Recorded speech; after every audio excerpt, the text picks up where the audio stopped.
नमस्कार दोस्तों, स्वागत है आपका मेरे चैनल माटी और मैं में। दोस्तों आज हम बात करेंगे कुछ कैक्टस केयर के बारे में। दोस्तों कैक्टस भी एक तरह का सक्लेंट है। सक्लेंट में कैटेगरी में वो सारे पौधे आते हैं जो अपने अंदर मॉइस्चर को रिटेन करते हैं। मतलब उनको क्योंकि नेचुरल एनवायरनमेंट में बहुत कम पानी मिलता है, तो जब भी उनको पानी मिलता है तो वो अपने अंदर स्टोर कर लेते हैं। अपने सर्वाइवल की उनकी एक ये तकनीक है जिससे कि वो अपने हार्श कंडीशन में भी सर्वाइव कर पाते हैं। जब इनका जो नेचुरल एनवायरनमेंट है उसमें कई बार तो सालों साल तक बारिश नहीं होती है, पर ये उस हार्श कंडीशन में भी ज़िंदा रहते हैं। ये डोरमेंसी में चले जाते हैं पर ये मरते नहीं हैं। तो आइए दोस्तों, मैं आपको बताती हूँ कुछ और जानकारी सक्लेंट्स के बारे में। तो जैसे ये आप देख सकते हैं, ये ओल्ड मैन कैक्टस है। देख रहे हैं इसके ऊपर कितने सुंदर बाल हैं, ये फजी सा है। और एक चीज़ और है दोस्तों, ये जो कांटे हैं ना कैक्टस के, ये एक्चुअली में कांटे नहीं है। बहुत साल पहले, बहुत करोड़ों साल पहले ये पत्ते रहे होंगे, पर क्योंकि पत्तों से सारा मॉइस्चर जब उस पर धूप पड़ती है तो मॉइस्चर उड़ जाता है, तो इन्होंने अपने आप को इवॉल्व किया है और पत्ते कन्वर्ट होके कांटों के रूप में आ गए हैं। तो कांटों का बहुत सारा अहम रोल है इनके सर्वाइवल में। तो कांटों से क्या होता है, जैसे ये फजी है बहुत ओल्ड मैन कैक्टस, या ये भी देखिए ये भी बहुत फजी है। तो इसका फजी होने के कारण क्या है कि एक तो ये अल्ट्रावायलेट, क्योंकि बहुत हार्श कंडीशन होती है, बहुत तेज़ धूप होती है, तो धूप से बचने के लिए और अल्ट्रावायलेट से अपने आप को बचाने के लिए ये फजी इसके ऊपर बहुत घने जो कांटों का रूप है, ये बहुत सॉफ्ट है। इनको अगर आप छुएंगे ना तो ये कांटे नहीं हैं, बहुत सॉफ्ट है। इसका भी बहुत फजी, बहुत सॉफ्ट है। तो ये एक तो अल्ट्रावायलेट किरणों से अपने आप को बचाने के लिए है। दूसरी चीज़ ये है कि इवेपरेट, क्योंकि अगर तेज़ धूप जब इन पर लगती है तो पानी इवेपरेट होता है, तो इसलिए ये कांटों जो हैं इनका रोल ये है कि ये पानी को इवेपरेट नहीं होने देते जल्दी। तीसरी चीज़, बहुत तरह के क्योंकि रेगिस्तान में भी कुछ जानवर होते हैं जो चारा खाने के लिए आते हैं, तो उन प्रेडेटर से, उन जानवरों से अपने को बचाने के लिए भी इन्होंने अपने आप को इस तरह से इवॉल्व किया है। कैक्टस को कई तरह से लगाया जा सकता है। कैक्टस के जब ये देखेंगे आप, कैक्टस जब थोड़ा मैच्योर हो जाता है तो उसके साइड से बहुत सारे पप्स निकलने लगते हैं। तो इन पप्स को डिवाइड करके हम और एक कैक्टस बना सकते हैं। और कैक्टस के कुछ बीज भी होते हैं, जब उसका फूल ख़त्म हो जाता है तो उसमें बीज निकल आते हैं। तो मैं आपको दिखाती हूँ, ये जो आप देख रहे हैं नीचे, जो आप देख रहे हैं, ये कैक्टस के बीज हैं। ये फूल ख़त्म होने के बाद ऐसे बीज के वो निकल आते हैं।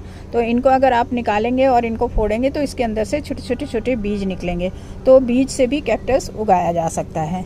तो जड़ें बहुत ही शैलो होती हैं, शैलो मतलब बहुत कम जड़ें होती हैं, और अगर इनकी जड़ों में पानी ज़्यादा हो जाता है तो ये कैक्टस मरने की संभावना रहती है। ज़्यादातर कैक्टस हम लाके तभी मारते हैं जब उसमें पानी ज़्यादा हो जाता है। तो इसकी सॉइल के बारे में बता दूं तो इसको ना बहुत ही, आप देखेंगे मेरे जो ये जो देखिए गमला है, इसमें जो सॉइल है वो बहुत ही, मतलब इसमें मिट्टी है ही नहीं, मिट्टी नहीं है। ये एक तरह का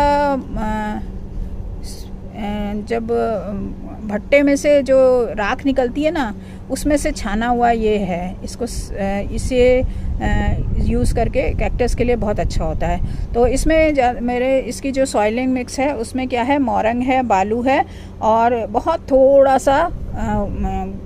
ही थोड़ा सा इसमें वर्मी कंपोस्ट है।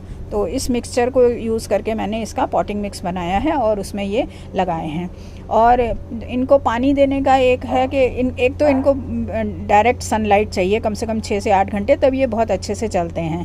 तो आप अगर सोचें कि इंडोर अगर इनको रखना चाहते हैं आप, कैक्टस बहुत लोग इंडोर भी रखते हैं, तो अगर इंडोर रखते हैं तो आपको उनको पर्याप्त लाइट देनी पड़ेगी, क्योंकि ये रेगिस्तान का पौधा है, इसको डायरेक्ट सनलाइट चाहिए होती है। अगर ग्रोइंग स्टेज में इनको हफ्ते में 2 बार तो पानी देना ही चाहिए अगर तेज़ धूप में आपने रखे हुए हैं।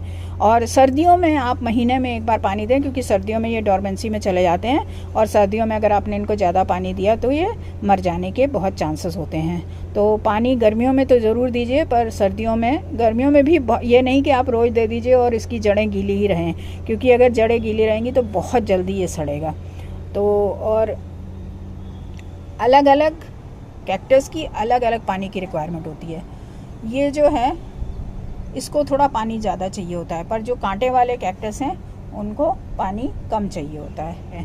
जब भी आप अपने कैक्टस को पानी दें तो बहुत अच्छी तरह से उनको अच्छे से ड्रेंच करें। ड्रेंच करे का मतलब, क्योंकि जब उनके नेचुरल एनवायरनमेंट में वैसे तो पानी होता नहीं है, लेकिन जब पानी बरसता है तो बहुत तेज़ बरसता है।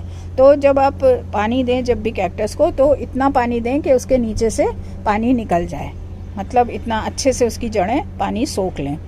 तो और इसको इंडोर तो आप नहीं ही रखें तो अच्छा है, क्योंकि इंडोर में उसको धूप नहीं मिलेगी तो उतने अच्छे से चलेगा नहीं, ज़िंदा तो रहेगा पर वो बढ़ेगा नहीं। तो और इसको मल्टीप्लाई करने का मैंने तरीका बता ही दिया है। ये जो छोटे छोटे पप्स निकल रहे हैं इनको निकाल के हम अलग लगा देंगे तो ये आप मल्टीप्लाई कर सकते हैं। ये देखिए इसके भी पप निकला हुआ है, इसको मल्टीप्लाई कर सकते हैं। और दूसरा तरीका है बीज से लेकिन थोड़ा कठिन है, वो जो एक्सपर्ट लोग हैं वही आसानी से कर पाते हैं। मैं भी कोशिश करूँगी कि ये जो बीज निकले हुए हैं इनको निकाल के लगाने की, तो देखती हूँ मैं कितना कर पाऊँगी। तो आशा है दोस्तों आपको ये कैक्टस के बारे में काफ़ी जानकारी मिली होगी और आप अब सक्सेसफुली आप अपने घर में कैक्टस लगा पाएंगे। और लोग मानते हैं कि वास्तु के हिसाब से कैक्टस नहीं लगाना चाहिए, पर मेरा मानना है कि कोई प्रकृति ईश्वर की बनाई हुई कोई भी चीज़ मतलब अशुभ कैसे हो सकती है। तो ये तो अपनी अपनी धारणा है, कुछ लोग कहते हैं नहीं लगाना चाहिए, कुछ लोग कहते हैं, मेरे जैसे लोग नहीं मानते हैं कि कैक्टस भी एक पौधा है, उसने अपने पत्तों को खाली इवॉल्व किया है कांटों के रूप में, तो इसका मतलब ये नहीं कि वो अशुभ हो गया। तो दोस्तों आशा है कि आपको आज मेरा वीडियो पसंद आया होगा, और पसंद आया हो तो प्लीज़ इसे लाइक करिएगा, शेयर करिएगा, और मेरे चैनल पे अगर आप पहली बार आए हैं तो इसे सब्सक्राइब करिएगा और बेल आइकन ज़रूर दबाइए, जिससे कि जब भी मैं नया अपना वीडियो अपलोड करूं तो आपको नोटिफिकेशन मिल जाए। तो दोस्तों आज का वीडियो इतना ही, अगले वीडियो तक के लिए नमस्कार।